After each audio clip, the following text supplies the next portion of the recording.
नमस्कार, एक बार फिर से बहुत स्वागत है आपका। अंचल आंचल देख रहे हैं आप और मैं हूं आपके साथ मोनिका नायक। तो चलिए खबरों की शुरुआत करते हैं और बात कर लेते हैं सबसे पहले सीएम राउंडअप की। मध्य प्रदेश सरकार उद्यमियों को लगातार प्रोत्साहन दे रही है। मुख्यमंत्री डॉक्टर मोहन यादव ने आज 257 से अधिक एमएसएमई इकाइयों को 169 करोड़ रुपए से ज्यादा की प्रोत्साहन राशि सिंगल क्लिक के जरिए जारी की। साथ ही युवा विधायकों को संबोधित करते हुए उन्होंने लोकतंत्र को मजबूत करने में संसदीय ज्ञान की अहम भूमिका बताई। देखिए रिपोर्ट। राज्य सरकार प्रदेश के उद्यमियों को प्रोत्साहित करने के लिए हर संभव सहयोग और मार्गदर्शन उपलब्ध करा रही है। इस सिलसिले में 257 से ज्यादा एमएसएमई इकाइयों को उनके खाते में 169 करोड़ से अधिक की प्रोत्साहन राशि सिंगल क्लिक के माध्यम से ट्रांसफर की गई। इसके अलावा बैतूल और आगर मालवा के 3 उद्यमियों को औद्योगिक भूमि के लिए आवंटन पत्र प्रदान किए और मुख्यमंत्री उद्यम क्रांति योजना के अंतर्गत हितलाभ वितरण भी किए। इसके अलावा युवा विधायकों के सम्मेलन को संबोधित करते हुए मुख्यमंत्री ने कहा कि आप भाग्यशाली हैं कि इस उम्र में विधायक बनकर आ गए। जनता के बीच बने रहने के लिए विनम्रता को धारण करें, इलाके की अच्छाई को भी समझे और कमजोरी को भी जाने। कि हम चुने हुए जनप्रतिनिधि हैं और लंबी विरासत है, उस विरासत के लोकतंत्र को गौरवान्वित करने के लिए हमारी दोहरी जवाबदारी भी है। आप भाग्यशाली हैं कि आप कम उम्र में आ गए, अच्छी बात है, लेकिन इसके आधार आप भी जानते हैं कि जनता के साथ हमारा संबंध कैसा बना रहे। जनता के बीच में बने रहने के लिए हमारे अपने कार्यक्षेत्र विधानसभा के दरमियान भी हमारी भूमिका है, जिले के अंदर भी हमारी भूमिका है और वहां के आधार पर उन विषयों को लेकर के आप लगातार जनता के दिलों पे राज करते रहें, लेकिन विनम्रता को भी धारण करके रखें। वहां की अच्छाई को भी समझे, कमजोरी को भी समझे, अपनी जगह वहां भी बनाए और इस लोकतंत्र के पावन मंदिर को भी सुशोभित करें। महावीर जयंती के मौके पर भगवान महावीर स्वामी की शोभा यात्रा में मुख्यमंत्री शामिल हुए। उन्होंने मुनिश्री 108 संभव सागर महाराज सहित अन्य मुनिगणों को श्रीफल भेंट कर उनका अभिवादन किया। Bureau report INS 24/7 Bhopal.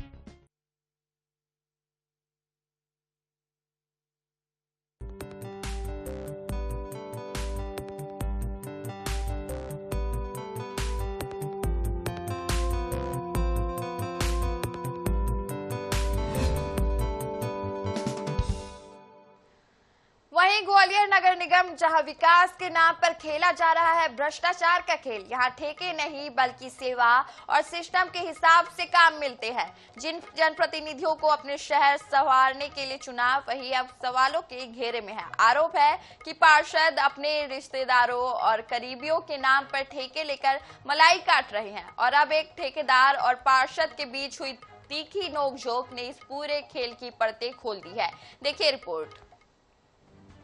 मामला नगर निगम ग्वालियर का है, जिसका एक वीडियो वायरल हो रहा है, जिसमें ठेकेदार और उपनेता मंगल यादव के बीच में बहस हो रही है। बहस इसलिए क्योंकि उपनेता ठेकेदार को काम नहीं करने दे रहे। दरअसल ठेकेदार ने स्थानीय पार्षद और उपनेता के कहने पर भी भूमि पूजन का खर्च नहीं उठाया, इसलिए स्थानीय पार्षद और उपनेता काम नहीं करने दे रहे। भुक्तभोगी ठेकेदार ने निगम कमिश्नर संघप्रिय से न्याय की गुहार लगाई है। हालांकि इस मामले में मंगल यादव का कहना है कि मैंने ठेकेदार को भूमि पूजन के लिए कहा था। मैं चाहता था कि यह बड़ा काम है और मेरे क्षेत्र की जनता के सामने भूमि पूजन होना चाहिए, लेकिन ठेकेदार ने मना कर दिया और कहा कि मैं आपके हिसाब से काम नहीं करा पाऊंगा। चूंकि मैं ये चाहता था कि क्षेत्रीय 4 लोग जो हैं 40, 50, 100, 150 लोग हो ही जाते, बड़ा काम है चूंकि, तो अपन ये चाह रहे थे कि सब क्षेत्रीय लोगों को बुला के मंच द्वारा स्वागत सम्मान के साथ, मतलब बहुत सारे स्वागत सत्कार के साथ अपन इस काम का भूमि पूजन करें। चूंकि ठेकेदार का ये कहना था कि नहीं, मैं कोई इस तरीके का काम नहीं करूंगा ना। मैं मौके पर बहस इसी बात को लेकर हुई थी, जैसे कि उनने बोला कि मैं नहीं करूंगा आपके हिसाब से काम, मैं अपने हिसाब से काम करूंगा। इसी बात को लेकर बहस हुई थी। चूंकि साथ में क्षेत्रीय लोग साथ में खड़े थे, तो वो बोले आप पार्षद जी से किस तरीके से बात कर रहे हैं, इस बात को लेकर बहस हुई। किस तरह? अभी कुछ जो वेंडर है वहां पर नाला निर्माण का कार्य है, उनके द्वारा बताया गया है कि वार्ड में कार्य निर्माण शुरू करने के दौरान कुछ लोगों द्वारा जो है कार्य निर्माण शुरू करने नहीं दिया जा रहा है। तो मैंने अभी अपने स्टेनो को आदेशित किया है, एक पत्र मैं लिख रहा हूँ अपने कार्यपालन यंत्री को कि अपनी निगरानी में जो है निर्माण कार्य जो नियमानुसार वेंडर को अलॉट हुआ है वो समय सीमा में पूर्ण कराएं यदि किसी के भी द्वारा कोई उसमें बाधा उत्पन्न की जाती है तो संबंधित थाने में FIR दर्ज कराई जाएगी। मामला सामने आने के बाद अब इसकी परतें खुलने लगी हैं। एक वीडियो रिकॉर्डिंग भी सामने आई है। इसमें निगम के जोनल ऑफिसर और ठेकेदार की बातचीत है। इसमें जोनल ऑफिसर कह रहे हैं कि नेताजी को संतुष्ट रखो तभी काम हो पाएगा। पूरा मामला निगम कमिश्नर के पास पहुंचा। उन्होंने मामले की जांच की जाएगी और दोषी के विरुद्ध कड़ी कार्रवाई करने और FIR दर्ज कराने के निर्देश दिए हैं। जावेद खान, INS 24/7, ग्वालियर। मध्य प्रदेश जहां एक तरफ रिकॉर्ड गेहूं उत्पादन के दावे तो दूसरी तरफ 60% से ज्यादा आबादी सरकारी राशन पर निर्भर। लोकसभा में पेश रिपोर्ट ने चौंकाने वाला खुलासा किया है कि प्रदेश के 5 करोड़ 38 लाख से ज्यादा लोग मुफ्त राशन ले रहे हैं। अब बड़ा सवाल, देश के दूसरे नंबर के गेहूं उत्पादक प्रदेश में आखिर इतनी बड़ी आबादी राशन पर क्यों निर्भर है? देखिए रिपोर्ट। केंद्र सरकार की प्रधानमंत्री गरीब कल्याण अन्न योजना में लोकसभा में प्रस्तुत की गई रिपोर्ट चौंकाने वाली है। इस रिपोर्ट में इस बात का जिक्र किया गया है कि मध्य प्रदेश की 60% आबादी मुफ्त का राशन ले रही है। इसी प्रकार से नीति आयोग की रिपोर्ट को देखें तो नीति आयोग का कहना है कि 2 करोड़ 30 लाख लोग गरीबी से बाहर आए। वर्तमान में 5 करोड़ 38 लाख 7,137 लोग मुफ्त राशन का लाभ उठा रहे हैं। राज्य की कुल अनुमानित आबादी लगभग 9 करोड़ है। 5 करोड़ 38 लाख लोग आज भी मुफ्त राशन पर निर्भर हैं। केंद्र सरकार की इस रिपोर्ट को लेकर विपक्ष भले ही सवाल खड़े कर रहा है, लेकिन सत्ता पक्ष ने चुप्पी साध ली है। लेकिन सवाल यह है कि जिस प्रदेश की सरकार ने 98 मीट्रिक टन गेहूं खरीदी की तैयारी की हो, उस प्रदेश की 60% आबादी कैसे सरकारी राशन पर आश्रित हो सकती है? दूसरा सवाल यह भी है कि क्या अपात्र भी मुफ्त राशन का लाभ ले रहे हैं? INH न्यूज के लिए भोपाल से अंकुश मौर्य की रिपोर्ट। भोपाल में एक मामूली विवाद खूनी संघर्ष में बदल गया, जहां चाकू से गोदकर एक युवक की निर्मम हत्या कर दी गई। घटना प्रभात पेट्रोल पंप के पास की है, जहां सुभाष कॉलोनी निवासी विजय सिंह मेवाड़ा पर आरोपियों ने धारदार हथियार से ताबड़तोड़ वार किए।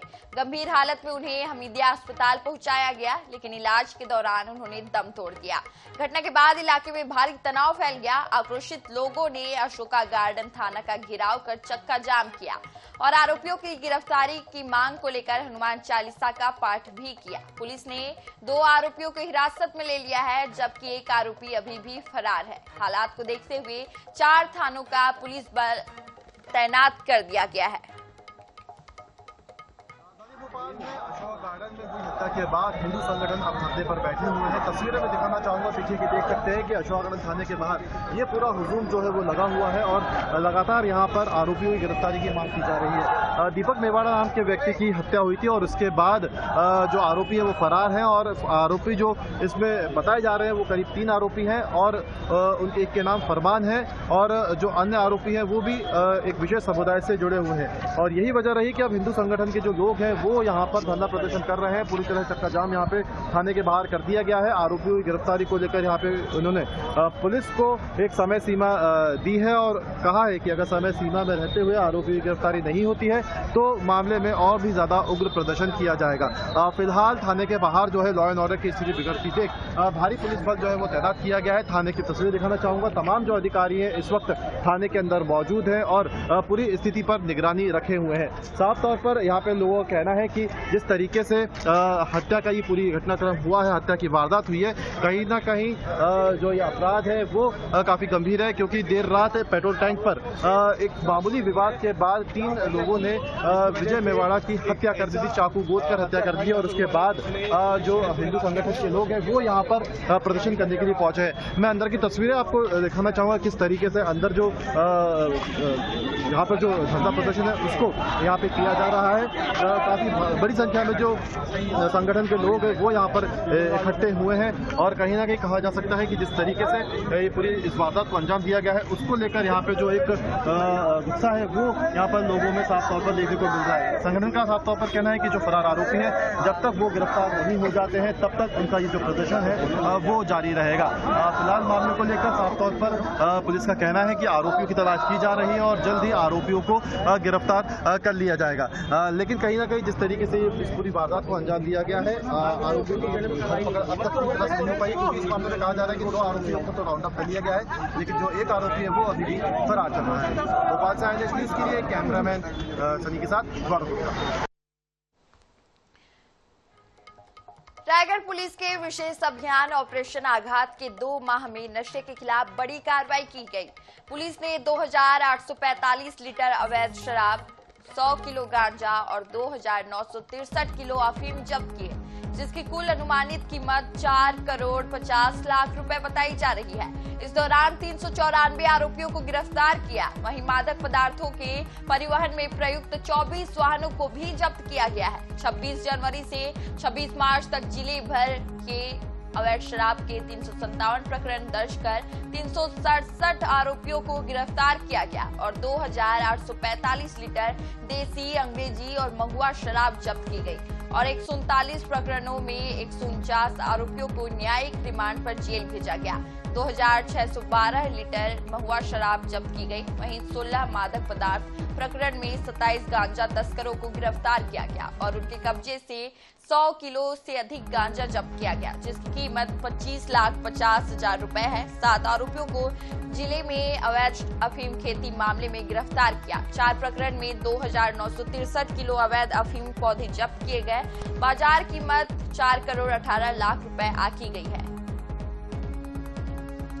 तो रायगढ़ में पुलिस बल को ये बड़ी सफलता मिली है। ऑपरेशन आघात के तहत ये कार्रवाई की गई है।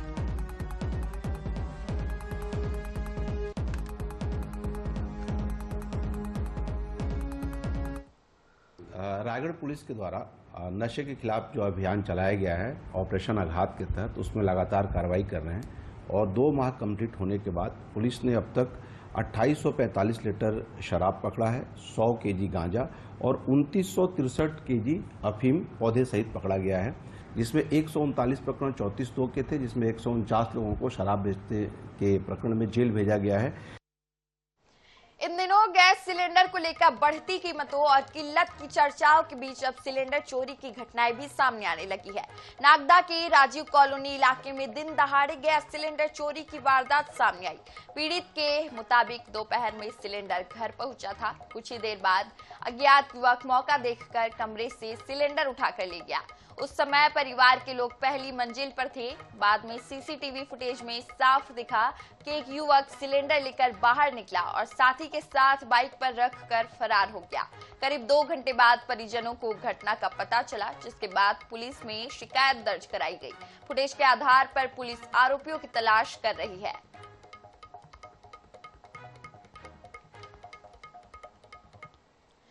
भैरुंदा क्षेत्र में किसानों के बीच अब खेती का नजरिया बदलता नजर आ रहा है। जागरूक किसानों ने आधुनिक तकनीक अपनाते हुए पर्यावरण संरक्षण और अतिरिक्त आय का अनूठा उदाहरण पेश किया है। इन किसानों ने स्ट्रॉ बेलर मशीन से नरवाई के रोल तैयार कर उन्हें खेत में सुरक्षित स्टोर किया, जिससे न केवल खेत की उर्वरता बची बल्कि आय का एक नया स्रोत भी मिला। ग्राम अत्रालिया निवासी किसान लोकेश पवार ने बताया कि उन्होंने 200 एकड़ भूमि में बची नरवाई को जलाने के बजाय मशीन के माध्यम से उसके रोल तैयार करवाए। नरवाई जलाने से जमीन की उर्वर शक्ति प्रभावित होती है। स्ट्रॉ बेलर मशीन से तैयार किए गए रोल को आसानी से बेचा जा सकता है।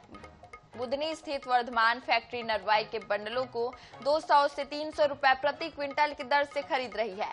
खास बात यह है कि फैक्ट्री द्वारा स्ट्रॉ बेलर मशीन उपलब्ध कराई गई, जिससे किसानों को अलग से कोई खर्च नहीं उठाना पड़ा। किसानों से फ्री में बनाए गए हैं, ये कोई पैसे वगैरह नहीं लिए हैं। और इसमें मशीनें आई थी, उन्होंने डायरेक्ट नरवाई के बंडल बना के और इसका स्टॉक करा यहाँ पे। और ये तब जो उठाएंगे वो तो यहाँ वर्धमान जाएगी। रीवा से खबर, जहां के घोघर कब्रिस्तान में विवाद हो गया। कब्रिस्तान की जमीन पर अवैध कब्जे का विरोध करने पहुंचे कमेटी के लोगों पर कब्जाधारियों ने पत्थर बरसाना शुरू कर दिया। कब्रिस्तान में हुई पत्थरबाजी का वीडियो भी सामने आया है। घटना में कई लोगों को चोटें आई है, जिन्होंने थाने पहुंचकर मामले की शिकायत दर्ज कराई है। अभी वक्फ इंतजामिया कमेटी घोघर कब्रिस्तान की ओर से एक आवेदन प्राप्त हुआ है, जिसमें इनके द्वारा बताया गया कि जो घोघर वक्फ कब्रिस्तान है उसके अगल बगल की जो भूमियां हैं उनके निजी भूमि स्वामियों द्वारा आज दिनांक मतलब 30/3/26 को उक्त भूमि के सीमांकन कराया गया है। उस सीमांकन में जो कब्रिस्तान की कुछ भूमियां हैं वो प्रभावित हो रही, जैसा कि इनके द्वारा अपने आवेदन पत्र में उल्लेख किया गया है। और इसी तारतम्य में पटवारी को जांच हेतु निर्देशित किया गया। जैसे ही जांच रिपोर्ट आती है तो उसमें अगली क्या वैधानिक कार्रवाई की जा सकेगी। वहीं बालाघाट पुलिस को एक बड़ी सफलता मिली है। पुलिस ने ग्राम पाथरवाड़ा में हुई चोरी की बड़ी वारदात को केवल 6 घंटे में सुलझाते हुए 2 आरोपियों को गिरफ्तार कर लिया है। साथ ही नकदी और जेवरात सहित लगभग 17 लाख का माल भी बरामद कर लिया है। दरअसल घटना की सूचना मिलते ही पुलिस ने 3 विशेष टीमों का गठन किया और घेराबंदी कर आरोपी अनिल बसेने और मंगल लिल्हारे को गिरफ्तार किया। पूछताछ में उन्होंने बताया कि नवाबी शौक पूरे करने के लिए वे चोरी करते थे। थाना बरेली अंतर्गत अपराध क्रमांक 86/2026 में 305A और 331(4) धाराओं में यह अपराध पंजीबद्ध किया गया था। इसमें आवेदक हैं कुल प्रकाश नखुरे जी, जो अपने गांव का जो घर था वहां से ये शादी के लिए गए थे घर पे ताला लगाकर, और जब ये 10:30 बजे वापस आए तो इन्होंने पीछे का दरवाजा इनको टूटा मिला। इनको संदेह हुआ तो देखा अंदर भी एक दरवाजा टूटा है और जहाँ पर इनके जेवरात रखे थे वहाँ पर जेवरात नहीं थे। इन्होंने तत्काल पुलिस को सूचना दी। थाना प्रभारी मौके पर वहाँ पर पहुँचे और तत्पश्चात वरिष्ठ अधिकारियों को सूचित किया गया। वरिष्ठ अधिकारी तो इसी के साथ इस बुलेटिन में फिलहाल इतना ही। छत्तीसगढ़, मध्य प्रदेश सहित देश दुनिया की बड़ी खबरों से जुड़े रहने के लिए बने रहिए iNews 24/7 के साथ। नमस्कार।